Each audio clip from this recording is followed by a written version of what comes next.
नमस्कार मित्रों, मैं अमरजीत चौहान। क्या आप जानते हैं कि अधिकांश लोग ट्रेडिंग में लॉस क्यों करते हैं?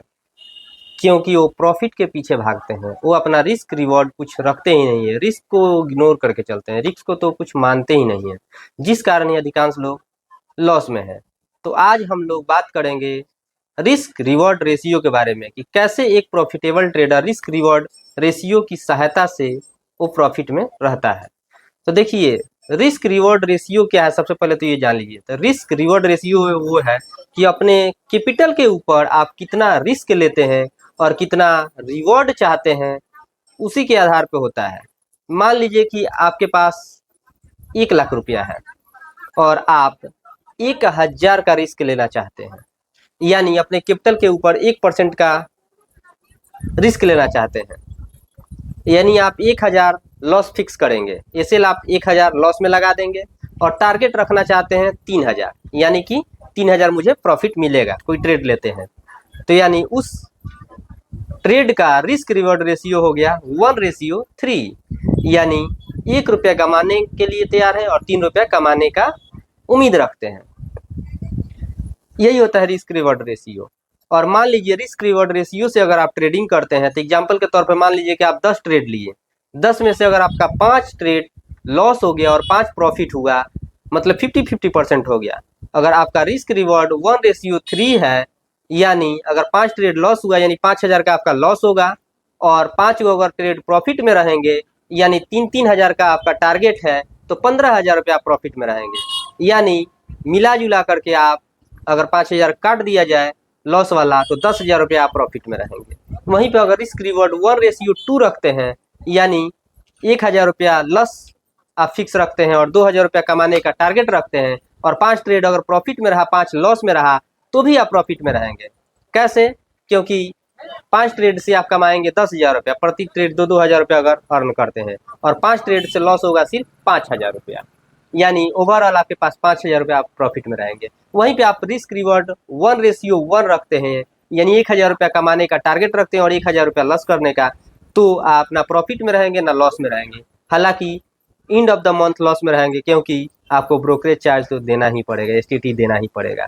तो इस तरह से मिनिमम अपना रिस्क रिवॉर्ड 1:2 तो रखना ही चाहिए अगर आप नए ट्रेडर हैं तो भी। अब जानेंगे कि रिस्क रिवॉर्ड का महत्व क्या है। तो देखिए, सबसे पहला रिस्क रिवॉर्ड का महत्व यही है कि आपका कैपिटल सुरक्षित रहता है। यानी अगर रिस्क रिवॉर्ड से अगर आप काम करते हैं तो आपका कैपिटल कभी भी मार्केट से जल्दी लॉस खत्म नहीं होता है, कैपिटल को प्रोटेक्शन मिल जाता है रिस्क रिवॉर्ड करने से। रिस्क रिवॉर्ड अपनाने के कारण आपका छोटा लॉस बड़े कैपिटल से आसानी से रिकवर हो जाते हैं। यानी कि मान लीजिए कि रिस्क है 1,000 रुपया, 3,000 रुपया प्रॉफिट कीजिएगा तो तुरंत 1,000 का लॉस आपका रिकवर हो जाएगा, इसलिए अपना रिस्क फिक्स रखें। तीसरा होता है कि रिस्क रिवॉर्ड से काम करने के बाद आपके अंदर एक डिसिप्लिन आ जाती है और आपको डर नहीं लगता है ट्रेड लेने से। यानी आपको पहले से पता होता है कि मुझे इतना टारगेट मिलेगा, इतना रिस्क है मेरे कैपिटल पे, यानी उतना लॉस भी हो जाएगा तो आपको कोई चिंता करने की आवश्यकता नहीं है। वहीं पे आप ट्रेड बंद कर दीजिएगा, नेक्स्ट डे रिकवर हो जाएगा, अगले दिन रिकवर हो जाएगा। यानी अगर रिस्क रिवॉर्ड से काम करेंगे तो आप मार्केट में फेल नहीं होंगे। चौथा है आपका साइकोलॉजी स्ट्रांग हो जाएगा, यानी आपकी सोचने की शक्ति बढ़ जाएगी और मार्केट में आप बने रहिएगा। हमेशा पॉजिटिव सोचिएगा, निगेटिव आपका सोच नहीं रहेगा, डर नहीं लगेगा ट्रेड लेने के बाद। पांचवा फायदा है कि आप लॉन्ग टर्म तक यहाँ पे टिके रहिएगा, क्योंकि बहुत सारे ऐसे ट्रेडर होते हैं, ऐसे लोग स्टॉक मार्केट में आते हैं जो कुछ ही समय में, मतलब 1-2 महीने में ही पूरा अपना कैपिटल खत्म कर देते हैं। कुछ तो ऐसे होते हैं जो 1 हफ्ता तक भी अपना कैपिटल नहीं रख पाते हैं। यानी आज कैपिटल ऐड किए डीमेट में और अगले, मतलब आज मंडे को ऐड किए तो समझिए कि अगले मंडे के पहले ही खत्म हो जाएगा, 2-3 दिनों में ही खत्म हो जाएगा। और एक्सपायरी कर रहे हैं तो एक्सपायरी में तो 1 दिन में भी उड़ाने वाले लोग हैं कि मालूम चलता है कि 50,000 रुपये आज कैपिटल डालें डीमेट में और अगले दिन क्या हो गया, तो 50,000 का 50,000 लॉस हो गया। क्या तो एक्सपायरी में लगाए थे, थीटा डीके हो गया, जीरो हो गया, खत्म हो गया। तो इस तरह से अगर रिस्क रिवॉर्ड नहीं रखिएगा तो यही हाल होगा। जितने भी आपको प्रॉफिट मेकर मिलेंगे, जो प्रॉफिट कर रहे हैं, प्रॉफिटेबल ट्रेडर मिलेंगे, सब अपना रिस्क रिवॉर्ड से ही काम करते हैं। रिस्क रिवॉर्ड से काम करेंगे तो उनके अंदर डिसिप्लिन भी आ जाता है और प्रॉफिट में रहने लगते हैं।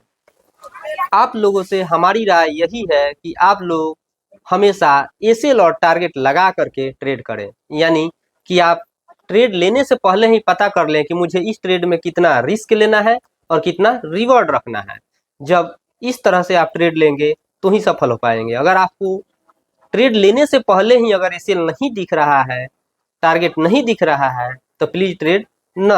दूसरा राय ये है कि इमोशनल होकर के स्टॉप लॉस ना हटाएं। बहुत सारे लोग क्या होता है, इमोशन में आ जाते हैं कि यानी 100 रुपया 120 पे कोई चीज़ बाई की है, 100 पे वो अपना एसएल लगाए हैं, लेकिन जैसे ही वो 101 102 103 आने वाला होता है वो अपना एसएल हटा देते हैं। इमोशनल में हो जाते हैं, सोचते हैं कि फिर 95 से उठ जाएगा, 90 तक गिरेगा, उसके बाद उठेगा। अरे भाई वहीं पे सेल करो ना, अपना एसएल बुक करो, फिर दूसरा ट्रेड बनेगा तो लीजिएगा। आपके अंदर ये डिसिप्लिन आ जाएगा तभी प्रॉफिट में कीजिएगा। मान लीजिए वो 98 के बाद वो चला भी गया, लेकिन आपका डिसिप्लिन जब एक बार टूट जाएगा तो इसके बाद भी तो टूटेगा, और किसी दिन आप बहुत ज़्यादा लॉस में चले जाइएगा। चले क्या जाइएगा, चले ही जाते हैं। और तीसरा सबसे महत्वपूर्ण आप लोगों को मैं राय देना चाहूँगा कि अपना जो रिस्क है वो हमेशा फिक्स रखें। भले ही टारगेट फिक्स रखें या न रखें, लेकिन अपना रिस्क फिक्स रखें कि मेरे आज का पूरा दिन का रिस्क है 3000, तो 3000 फिक्स रखें। जैसे ही 3000 का लॉस हुआ तुरंत मार्केट को बंद करें और दूसरे अपने कामों में व्यस्त हो जाए। धन्यवाद, मिलते हैं अगले वीडियो में।